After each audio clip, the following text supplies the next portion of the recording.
오늘 우리에게 주시는 하나님의 말씀은 요한복음 4장 46절에서 54절까지의 말씀입니다. 요한복음 4장 46절에서 54절까지의 말씀을 교독하시고 마지막 절은 함께 합독하시도록 하겠습니다. 예수께서 다시 갈릴리 가나에 이르시니 전에 물로 포도주를 만드신 곳이라 왕의 신하가 있어 그의 아들이 가버나움에서 병들었더니 그가 예수께서 여기로부터 갈릴리로 오셨다는 것을 듣고 가서 청하되 내려오셔서 내 아들의 병을 고쳐주소서 하니 그가 거의 죽게 되었습니다. 예수께서 이르시되 너희는 표적과 기사를 보지 못하면 도무지 믿지 아니하리라. 신하가 이르되 주여 내 아이가 죽기 전에 내려오소서.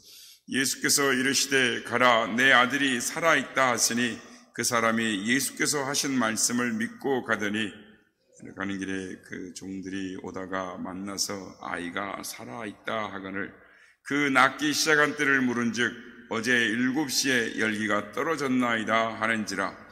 그의 아버지가 예수께서 내 아들이 살아있다 말씀하신 그때인 줄 알고 자기와 그 온 집안이 다 믿으니라. 나같이요 이것은 예수께서 유대에서 갈릴리로 오신 후에 행하신 두 번째 표적이니라. 아멘. 할렐루야. 오늘도 우리 예배 가운데 함께 계신 주님을 찬양합니다. 새벽을 깨워 기도의 향기로 나오신 모든 성도님들께 하나님의 은혜와 평강이 함께 하시기를 기원드립니다. 사람은 언제 어디서 어떤 종류의 사건을 또는 불행을 만날지 아무도 모릅니다. 불행과 비극이 우리에게 좋은 경험이 될 수도 있겠지만 싫든 좋든 이것을 억지로는 피할 수가 없습니다. 그래서 욥은 재앙은 티끌에서 일어나는 것이 아니요 고난은 흙에서 일어나는 것이 아니라 인생은 고난을 위하여 났나니 불티가 위로 나름 같으니라 라고 말을 합니다. 즉 인생이 그렇다는 거죠. 인생에 고난이 없는 인생이 없고 그 고난을 비켜나갈 인생이 없다라고 말을 하는 것입니다. 성경에 이 두 종류의 사람들이 기록되어 있습니다. 하나는 믿음의 사람이고 하나는 불신앙의 사람입니다. 믿음의 사람들은 믿음의 삶을 살아서 하나님을 기쁘게 한 사람들입니다. 불신앙의 사람들은 도무지 예수님의 말씀을 표적과 기사를 봐도 믿지 못하는 사람들인 것입니다. 여러분, 우리가 성경을 보면 하나님은 어떤 사람을 찾느냐? 돈이 있는 사람을 찾는 것도 아니요, 학벌이 있는 사람을 찾는 것도 아니요, 명예와 부가 있는 것을 찾는 것도 아닙니다. 믿음의 사람, 하나님을 신뢰하는 사람, 믿음의 사람을 찾고 계십니다. 오늘 본문에 보면 가버나움에 살던 왕의 신하의 이 믿음을 기록을 하고 있습니다. 이름이 밝혀지지 않았지만 이 사람이 예수님의 인격과 또 예수님의 능력과 사역을 이 소문을 듣고 그가 예수님을 믿게 되었고 또 그 결과 그 집안이 모두 다 구원을 받게 되는, 예수님을 믿게 되는 일이 있었다라는 것을 말씀을 하고 있습니다. 여러분, 예수님을 믿기만 하면, 예수님을 신뢰하여 순종하기만 하면 하나님의 놀라운 역사가 일어나는 줄 믿습니다. 그러므로 예수님의 말씀을 믿어야 하는 것입니다.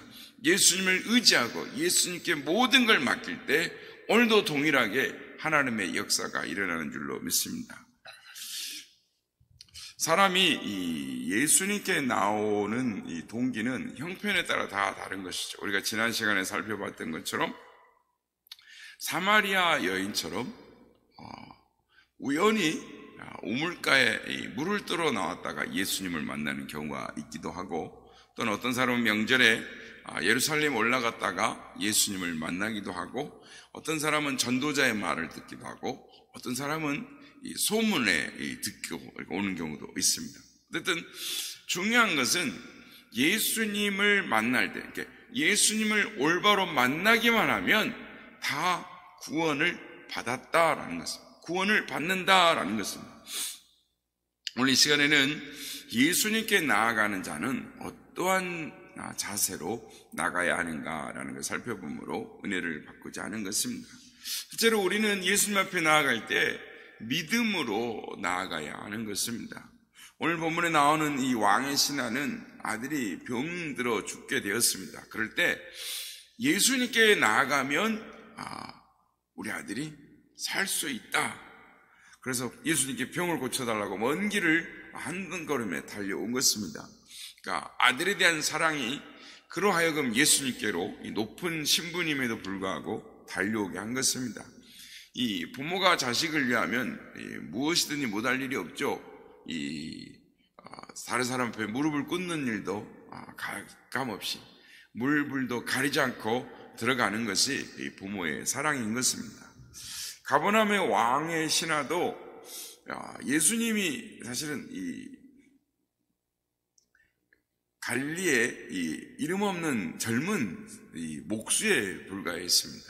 그런데 이 젊은이에게 신분이 높은 이 왕의 신하가 자식을 향한 사랑 때문에 그냥 와서 엎드리는 것입니다. 그러니까 예수님을 믿은 것이죠. 사실 우리 주위에 보면은 이 자식 때문에 예수님을 믿는 경우들이 많이 있습니다. 제가 예전에 들은 바에 의하면 4살짜리 아이가 병이 들어서 백혈병이 들어서 세상을 떠나는 비극적인 일이 있었습니다.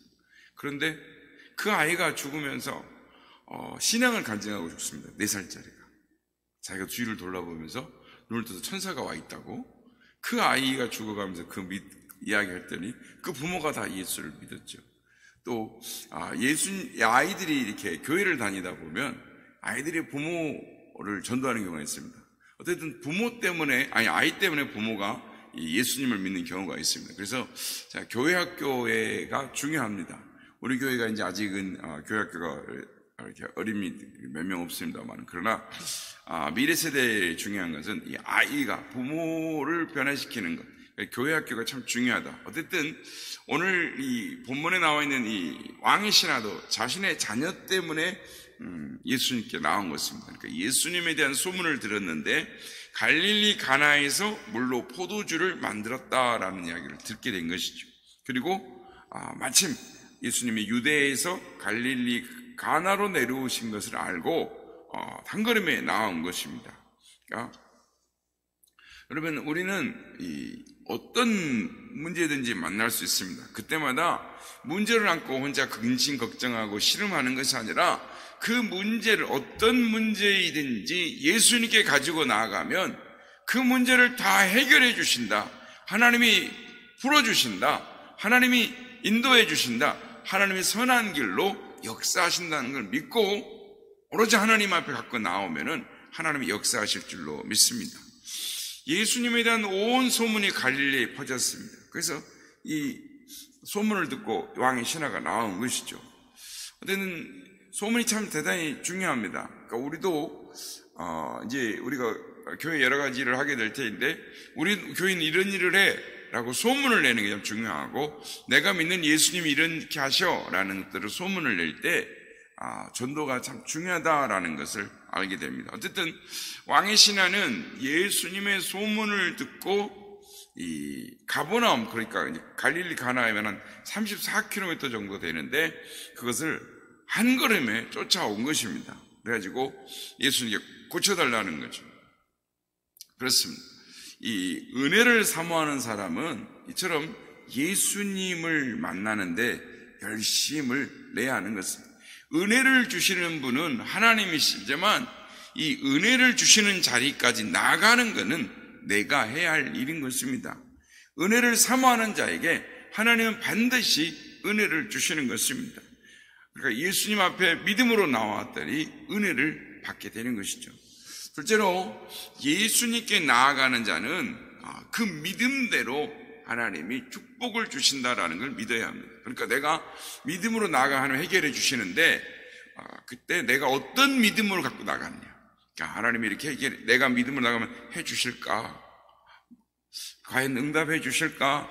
하나님이 여기까지 해 주실까? 하나님이 얼마만큼 해 주실까? 이런 것이 아니라 하나님이 내가 믿는 대로 해 주신다라는 하나님에 대한 기대, 믿음이 있어야 하는, 그래서 하나님을 믿는 대로 축복해 주시는 거예요. 오늘 본문의 왕의 신하는 믿음으로 아들도 고침받고 온 집이 구원을 받게 됩니다. 왕의 신하가 집으로 가는 도중에 자기를 찾으러 오는 이 종들과 마주칩니다. 그래서 종들이 먼저 아이의 상태를 보고를 합니다. 주인이 묻기 전에 보고를 해요. 주인이시여, 아이가 살았습니다. 그랬더니 주인이 종들을 보고 언제부터 낫기 시작했느냐? 어제 7시에 열기가 떨어졌나이다. 7시면 오후 1시쯤입니다. 종들이 그렇게 대답하는 순간 그 시간이면 왕의 신하가 예수님께 가서 이야기할 때 가라, 내 아들이 살아났다 하고 말씀하시는 그 말씀을 듣는 그 시점이었어요. 과연 주님께서 말씀하신 때에 열기가 떨어진 것입니다. 주님께서 내 소원을 들으시고 내 간구를 들으시고 내게 은혜를 베푸셨구나. 왕의 신하가 그것을 확인하는 순간 얼마나 감동스럽겠습니까? 얼마나 기뻤겠습니까? 아마 그렇구나 하고 아마 전율했을 것입니다. 하나님의 능력을 체험하고 그래서 온 가족이 구원을 받고 그 안에서 감사하고 그 믿음의 가정이 되었다라는 것입니다. 여러분, 믿음이 살아나는 것, 우리가 영이 사는 것도 하나님의 말씀이지만 믿음이 자라나는 것도 하나님의 말씀인 것입니다. 그러므로 우리가 하나님의 말씀을 들을 때 또 하나님의 말씀을 대할 때 아멘 하고 말씀을 들으면 내 영이 살아나는 줄 믿으시길 바랍니다. 그 말씀대로 되는 줄 믿으시길 바랍니다. 이런 신앙의 사람들이 복이 있는 것입니다. 사실 오늘 말씀에 보면 이 왕의 신하도 사실은 예수님을 희미하게 믿었던 것을 우리가 언뜻 볼 수가 있습니다. 그러나 문제가 있을 때 희미하게 믿었지만 예수님을 찾아갔습니다. 예수님의 말씀을 들었습니다. 그리고 희미한 믿음이지만 그대로 될 줄 믿고 순종하여 집으로 돌아갔습니다. 그랬더니 과연 예수님의 말씀대로 되었던 것입니다. 아이가 살아납니다. 아이가 살아난 것을 보고 그의 믿음이 더 분명해졌습니다. 주의 놀라운 사랑과 은혜와 능력을 깨닫고 나니까 마음에 기쁨이 생기는 것이죠. 그렇습니다. 신앙이라는 건 체험을 하게 될 때 더 확고해지는 것입니다. 믿음이 자라나는 것이죠. 오늘 본문에 보면은 왕의 신하는 작은 믿음에서 큰 믿음으로 발전하는 것을 볼 수가 있습니다. 예수님을 증거하는 자가 되죠. 온 가족이 예수를 믿게 되죠. 그래서 그 안에 큰 기쁨과 능력이, 은혜가 있는 거예요. 그러니까 믿음이 있어서 믿음을 전파하는 자가 되었던 것입니다. 그렇습니다. 오늘날도 동일하게 하나님은 우리에게 은혜를 주시는 분이십니다. 작은 믿음에서 큰 믿음으로 변화시키고 발전하도록 우리에게 은혜를 주시고 기회를 주시는 분이십니다. 그러므로 오늘도 주님 내게도 이런 은혜를 주십시오. 간절히 삼한 우리가 되기를 원합니다. 우리에 있는 이 지금 믿음의 상태에서 머무는 것이 아니라 더 믿음이 성숙하고 발전하고 장성한 믿음의 분량까지 나아가기를 사모하는 우리가 되기를 원합니다. 그래서 하나님의 응답의 역사, 믿음의 역사, 기도의 능력을 체험함으로 말미암아 오늘도 하나님 앞에 나아가는 자마다 상 주시기를 기뻐하시는 그 하나님을 신뢰함으로 오늘도 담대하게 주님 앞에 기도하고 더 주님을 신뢰함으로 말미암아 주님을 체험하며 믿음의 사람들이 다 되시기를 예수님의 이름으로 축복합니다.